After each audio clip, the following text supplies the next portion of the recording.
할렐루야! 거룩한 금요일 밤 주님의 전을 사모하여 이 자리에 나오신 여러분 모두를 주님의 이름으로 축복합니다. 오늘 이 금요 예배의 자리가 우리의 영혼을 깨우시는 살아계신 주님의 음성을 듣고 우리의 삶을 새롭게 결단하는 은혜의 시간이 되기를 간절히 소망합니다. 우리는 요즘 매일 성경을 통해 에스라의 말씀을 묵상하고 있습니다.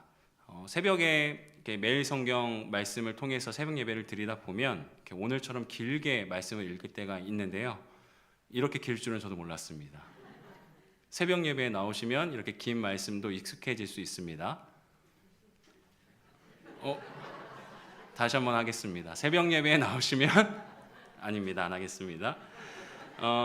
에스라 말씀 속에서 이스라엘 백성들이 70년의 포로 생활을 마쳤습니다. 그리고 다시 고향으로 돌아와서 가장 먼저 한 일이 예배 제단을 쌓는 일이었습니다. 그리고 그들이 이렇게 예배를 실천했을 때 그들의 새로운 삶에 좀 기초가 쌓이게 되고, 더 나아가서는 그들이 정말 염원했던 것, 성전의 재건을 이루기까지 이스라엘 백성들의 역사가 이렇게 새로 쓰이는 그 역사를 우리가 에스라 말씀을 통해서 우리가 요즘 묵상하고 있습니다. 오늘 말씀은 그로부터 약 60년 후의 이야기입니다. 성전은 재건되었지만 예루살렘의 영적 상태는 좀 여전히 무너져 있는 상태였습니다. 백성들은 다시금 이방 민족과 좀 섞이기 시작했고요. 하나님의 말씀은 점차 백성들에게 희미해지던 때가 오늘 말씀의 배경이 되는 때입니다. 바로 이때 하나님께서는 다시 한번 회복의 역사를 준비하시는데, 오늘 그 역사의 중심에 그 주인공이 누구냐? 바로 에스라입니다. 에스라는 포로로 잡혀갔던 사람이에요. 페르시아의 포로로 잡혀가서 그 페르시아의 중심에서 나고 자랐던 사람인데, 에스라라는 사람은 사실 이방 나라에 가서 식민지 백성이 돼서 살아갔을 때 온전히 살아가기가 참 어렵잖아요. 그럼에도 불구하고 그는 그저 이렇게 되는 대로, 이렇게 흘러가는 대로 살아갔던 사람이 아니라, 그럼에도 불구하고 자신의 상황 속에서 내가 할 수 있는 최선을 다해 하나님의 말씀을 연구하고 그 말씀대로 살기를 결심했던 사람이었습니다.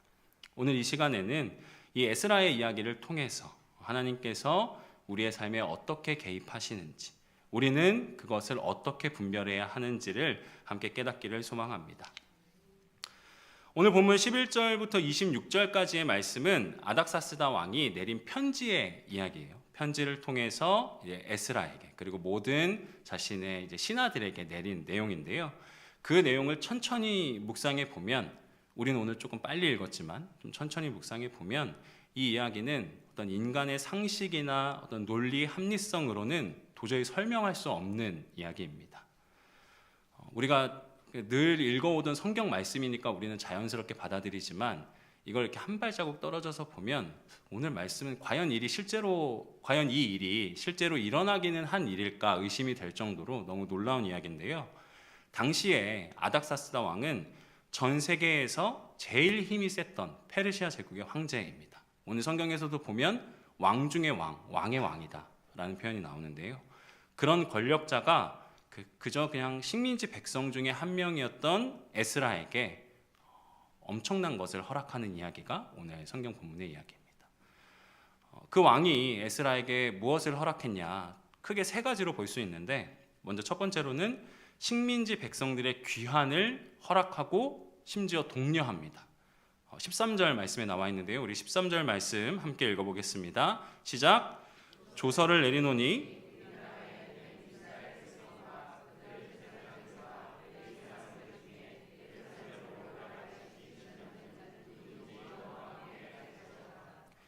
아닥사스다 왕이 이스라엘 백성들한테 관심이 없어서 그냥 냅둔 것이 아니라요, 직접 나서서 너희들 너희 땅으로 돌아가라, 이렇게 모여주고 모이게 하고 또 이렇게 보내는 것을, 가는 것을 독려했습니다. 그리고 또 두 번째 에스라에게 한 일은 무엇이냐면 막대한 재정을 지원해 줍니다. 오늘 말씀 15절과 16절 말씀도 함께 읽어보겠습니다. 시작.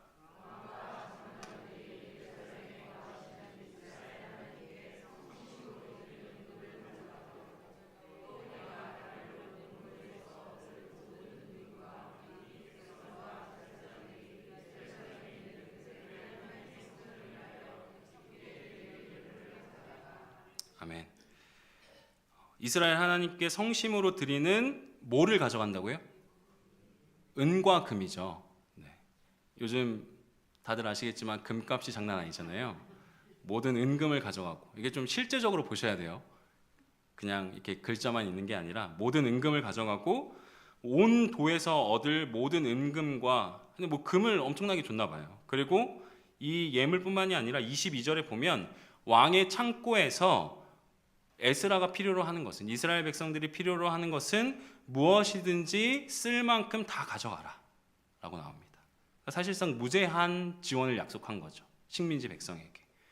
그리고 또 한 가지 에스라에게 왕이 베푼 것이 있는데요, 그것은 뭐냐면 완전한 행정권과 사법권까지도 에스라에게 위임해 줍니다. 그건 오늘 말씀 25절과 26절에 나와 있는데, 이 말씀도 함께 읽어보겠습니다. 시작. 에스라여, 너는 내 손에 있는 내 하나님의 지혜를 따라 내 하나님의 율법을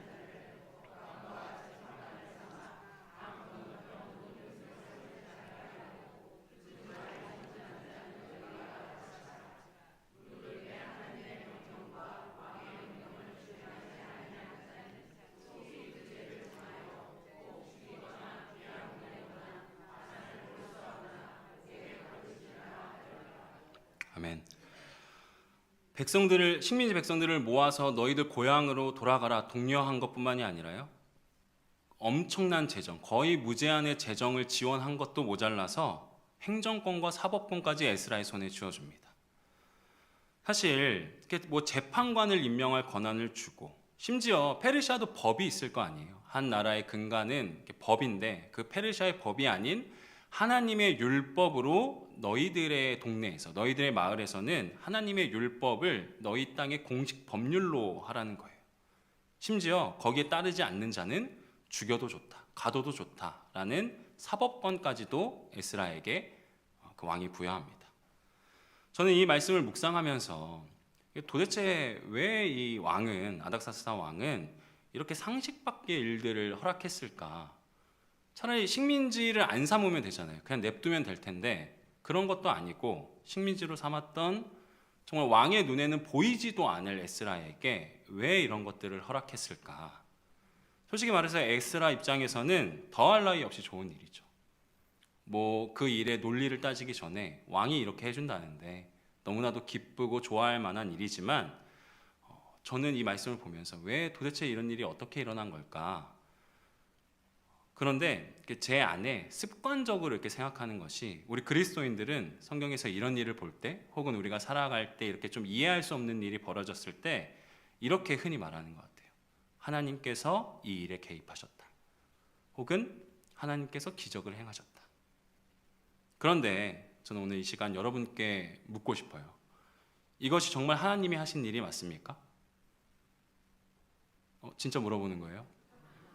아닥사스다 왕이 에스라에게 한 일이 정말 하나님이 하신 일이라고 여러분 고백하십니까? 네, 그 아멘을 바라고 여쭤본 건 아니고요. 제가 이걸 계속 여쭤보는 이유는, 우리가 방금 살펴본 모든 일들, 그러니까 아닥사스다 왕의 모든 이런 생각과 행동을 하나님이 하신 일이라고 여러분이 아멘이라고 대답하셨잖아요.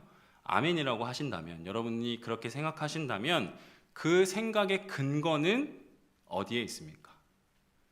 우리는 너무나도 자연스럽게 이런 커다란 일이 일어났을 때, 우리 상식 밖의 일, 우리가 생각하지 못했던 일이 일어났을 때 하나님이 하셨다, 하나님이 개입하셨다, 하나님의 기적이다 라고 쉽게 고백은 하는데, 그 고백의 이면에 그것이 정말 하나님께서 하신 일인가? 그것을 내가 하나님께서 하신 일이라고 고백한다면 나는 왜 그렇게 생각하고 믿는가? 라는 것을 물어봐야 합니다. 이 질문을 조금 풀어서 해보면요, 우리에게 어떤 일이 일어났을 때 우리는 그리스도인으로서 분별해야 하잖아요. 나에게 일어난 이 일이 하나님이 하신 일인지, 혹은 하나님이 하신 일이 아닌지, 그것을 구분해야 하는데, 그리스도인들은 그것을 어떻게 구분할 수 있을까? 제가 풀어서 여쭤본다고 했는데 더 복잡하게 만들었나요? 어쨌든 오늘 말씀의 좀 배경을 살펴보면요, 이 역사가들은, 이 아닥사스다 왕이 살았던 이 실제 역사잖아요. 이 역사가들은 아닥사스다 왕 행동의 이면에 아주 계획적인 정치적인 계산이 있었다고 말합니다.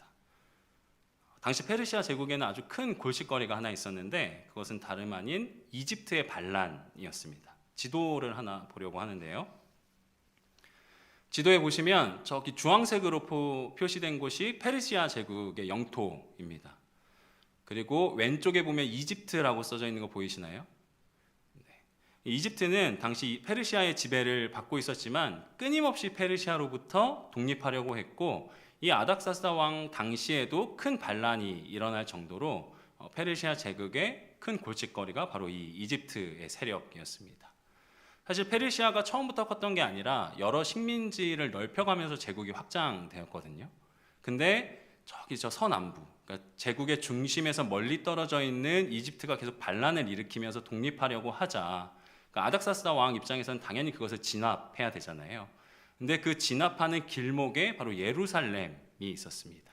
저기 조그만 점으로 예루살렘 빨간 점이 찍혀 있는데 아닥사스다 왕은 이 이집트를 견제하고 억압하기 위해서 이 예루살렘을 효과적으로 이용하고 싶어 했습니다. 그러니까 쉽게 말하면 이 예루살렘을 페르시아 본토를 보호하는, 그러니까 중심을 보호하는 방패막으로 활용하려고 했다라는 것입니다. 그리고 에스라는 이러한 아닥사스다 왕의 계획 아래 선택된 식민지 백성이었던 거죠. 자, 여러분 다시 한번 물어보겠습니다. 우리가 이런 배경까지 이해한다면 에스라에게 일어난 이 일은 하나님께서 하신 일입니까? 네, 저도 아멘이라고 생각합니다. 제가 그 의심해서 물어보는 건 아니에요. 저도 아멘이라고 생각하는데 우리가 이것이 정말 하나님이 하신 일이라고 고백한다면 이 질문에 대해서 그것이 나에게 왜 아멘으로 응답되는가? 그것이 바로 오늘 말씀의 핵심이라고 생각합니다. 오늘 말씀의 주인공인 에스라는 바로 이 지점에서 놀라운 영적 분별력을 보여주는데요. 에스라는 이 모든 상황을 하나님께서 아닥사스다 왕의 마음을 움직이셨다라고 고백합니다. 그러니까 이것은 하나님이 하신 것이다라고 고백하는 거죠. 그렇다면 에스라는 어떻게 이렇게 놀라운 고백을 할 수 있었을까? 에스라는 이것이 하나님의 뜻이었다라는 것을 분별하는데 세 가지 기준을 살펴볼 수 있는데요. 첫 번째, 에스라는 평생 말씀을 가까이 하고 실천했던 사람입니다. 그러니까 누구보다 하나님의 말씀을 잘 아는 사람이었다라는 거죠. 우리 다 함께 예레미야서 29장 10절 말씀을 함께 읽어보겠습니다. 시작. 여호와께서 이와 같이 말씀하시니라.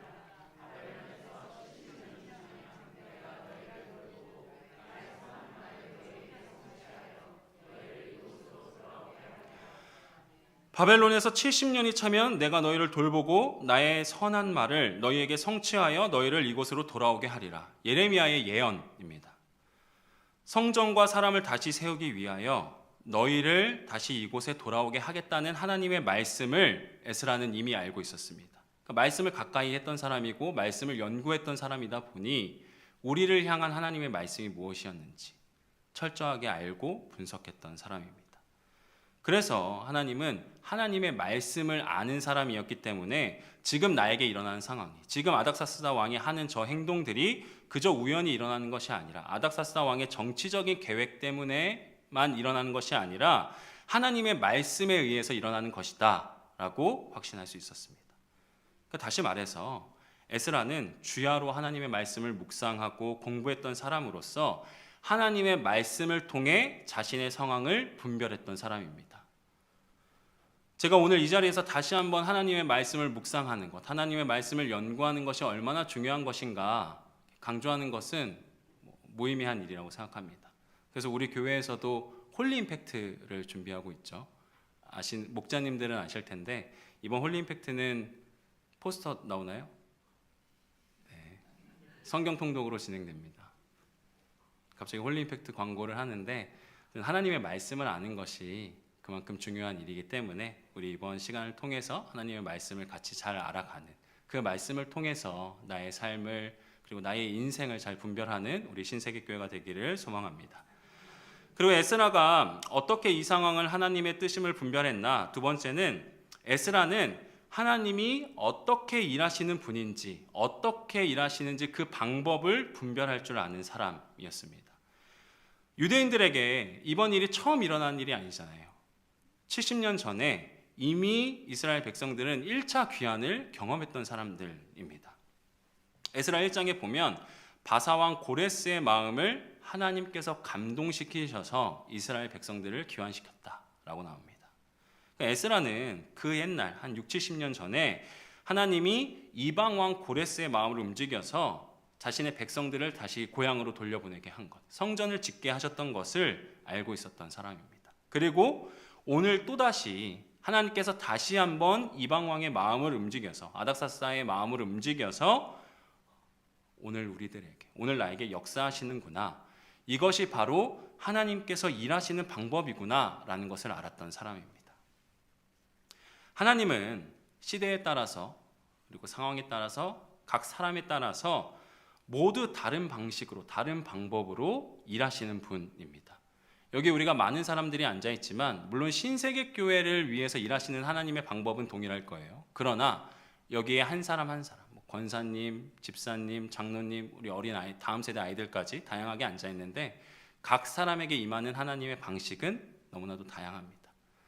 그런데 오늘 에스라는 자신에게, 그리고 그 당시 이스라엘 백성들에게 하나님께서 어떻게 일하시는 분이신가를 명확하게 알고 있었던 사람이었습니다. 그리고 세 번째, 에스라는 사람의 계산을 뛰어넘는 하나님의 은혜를 읽었던 사람입니다. 사실 왕이 이렇게, 아닥사스다 왕이 이런 계산을 하는 건 어떻게 보면 합리적일 수 있어요. 그런데 왕이 그 자신의 계산에 따라서 조치하는 것은 좀 합리성을 과도하게 뛰어넘는 부분들이 있었습니다. 국경에 방패막이 필요하다고 해서 자기 나라의 국고를 너희 쓸 만큼 다 가져가라 라고 말하는 왕이 어디 있겠습니까? 그리고 심지어 아까도 말씀드린 것처럼 법은 한 나라의 근간이잖아요. 근데 우리나라의 법이 아니라 그 식민지 백성의 종교 율법을 너희의 사법 기준으로 삼으라 라고 말하는 왕이 어디 있겠습니까? 이것은 정치적 계산만으로는 설명할 수 없는, 인간의 합리성을 뛰어넘는 하나님의 은혜라는 것을 에스라는 알고 있었습니다. 사랑하는 교회 여러분, 오늘날 우리들에게도 바로 이 에스라와 같은 영적인 분별력이 필요합니다. 오늘 나에게 일어나고 있는 이 일들은 정말로 하나님이 개입하신 일인가? 하나님은 지금 이 순간 나와 어떻게 함께하고 계시는가? 라는 이 질문을 우리는 모두 스스로에게 던질 수 있어야 합니다. 여러분 신앙생활 오래 해보셔서 다 아시잖아요. 하나님이 내가 원하는 대로, 내 계획대로 움직이는 분이 아니라는 것을 우리는 경험해서 다 알고 있습니다. 근데 그렇다고 해서 하나님은 늘 하나님의 방법대로 움직이시는 분이시니까 또 하나님 방법대로만 움직이시겠지, 활동하시겠지라고 막연하게 생각하는 것은 사실 조금은 나태한 신앙의 모습입니다. 분명히 고백하건대 제가 만난 하나님은 우리와 대화하기 원하시는 분입니다. 하나님은 저의 세세한 일상까지 상의하기 원하시는 분이시고요. 진정으로 제 삶에, 진정으로 내 모든 일상 가운데 동행하기 원하시는 인격적인 하나님입니다. 그런데 우리가 가끔 신앙생활 하다 보면 너무나도 쉽게 모든 건 다 하나님의 뜻이야 라고 뭉뚱거릴 때가 있는 것 같습니다. 물론 그것도 귀한 믿음의 고백이죠. 하지만 매번, 매 순간 그렇게 쉽게 신앙생활을 하다 보면 내 삶 가운데, 내 일상 가운데 세밀하게 인도하시는 하나님의 음성을, 하나님의 손길을 놓치게 됩니다. 그렇기 때문에 교회 여러분, 우리도 오늘 말씀의 에스라처럼 분별할 수 있는 신앙인이 되어야 합니다. 에스라가 너무나도 특별한 사람이라서 그렇게 분별하고 살았던 것은 아닙니다. 우리도 하나님을 믿는 사람으로서 에스라처럼 하나님의 말씀을 알아야 하잖아요. 에스라처럼 하나님이 내 삶 가운데, 내 일상 가운데 어떻게 일하시는 분인지 우리가 깨달아야 하잖아요. 그리고 그 방법을 섬세하게 깨달을 때 진정으로 하나님과 동행하는 삶이 이루어지는 것입니다. 이제 우리는 11월을 보내고 있습니다. 한 해를 마무리하는 이 시점에 스스로 정직하게 물어보기를 바랍니다. 지난 한 해 동안 하나님은 나와 어떻게 동행하셨는가? 세상은 빠르게 변하고 있고 내 나이도 한 살 더 먹었고 상황도 변하고 주변 사람들과의 관계도 다 바뀌어가고 있는데 만약 하나님과의 관계만 그대로라면 하나님과의 관계 속에서 아무런 신앙 성장도 없고 인격적인 관계를 이 한 해 동안 경험하지 못했다면 우리는 이 영적 무감각을 심각하게 받아들여야 합니다.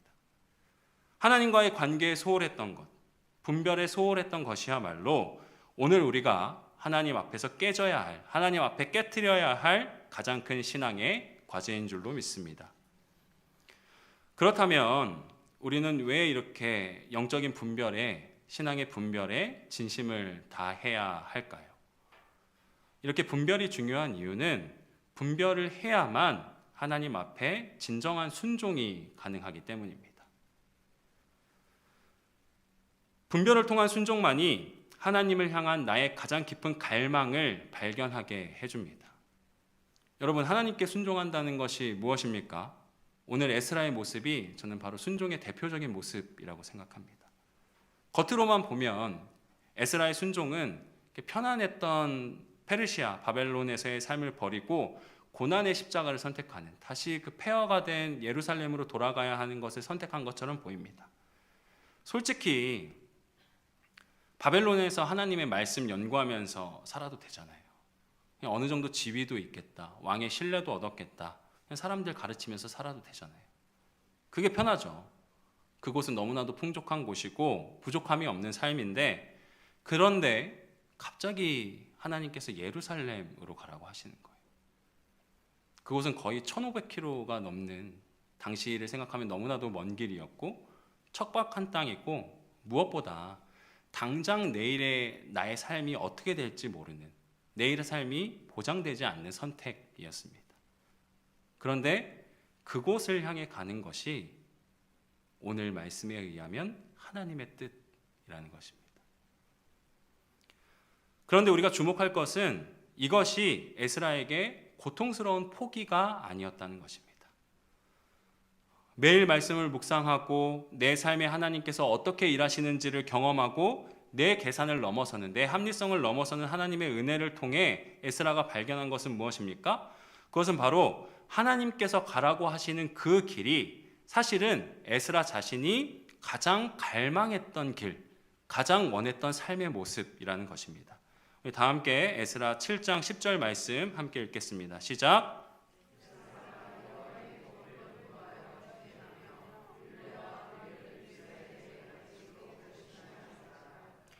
에스라가 가장 원하고 소원했던 것, 에스라가 결심했던 것은 나는 앞으로 바벨론에서 편안하게 살겠다라는 것이 아니라 이스라엘 백성들에게 하나님의 말씀을 가르치겠다라는 것입니다.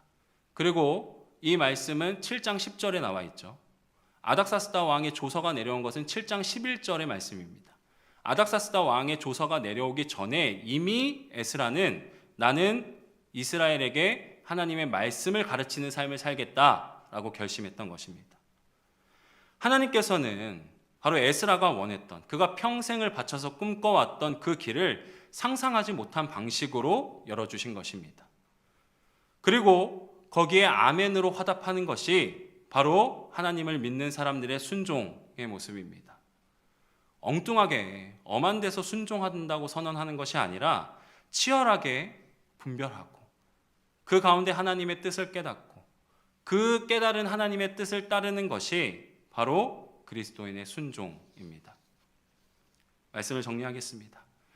오늘 우리는 에스라를 통해서, 에스라서의 말씀을 통해서 세 가지를 깨달을 수 있었습니다. 첫째, 하나님은 왕의 정치적 계산까지도 도구로 삼으셔서 우리의 합리성을 뛰어넘어 일하시는 분이라는 것입니다. 둘째, 우리는 그 하나님의 일하심을 모든 게 다 하나님의 뜻이라고 뭉뚱그려서는 안 되며 에스라처럼 하나님의 말씀을 통해서 일상 속의 하나님과 동행을 통해서 그 뜻을 분별해야 한다는 것을 배웠습니다.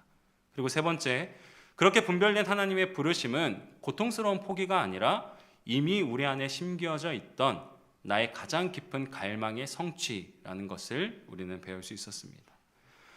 무엇보다 오늘 말씀의 에스라를 통해서 우리가 깨달아야 할 것은 우리의 순종은 외로운 어떤 나의 개인적인 결단이 아니라는 것입니다.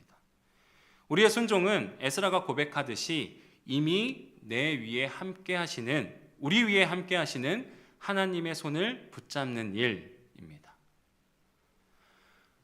오늘 이 시간 이 자리에 있는 우리 또한 내 위에 함께 하시는 하나님의 손을 붙잡고 일어나야 할 시간인 줄로 믿습니다. 더 이상 나의 안락함이나 어떤 나의 계획, 나의 계산, 내가 당연하다고 여겼던 나의 한계를 벗어나서 나의 손을 들어 하나님의 선한 손을 붙잡는 우리 모두가 되기를 축원합니다.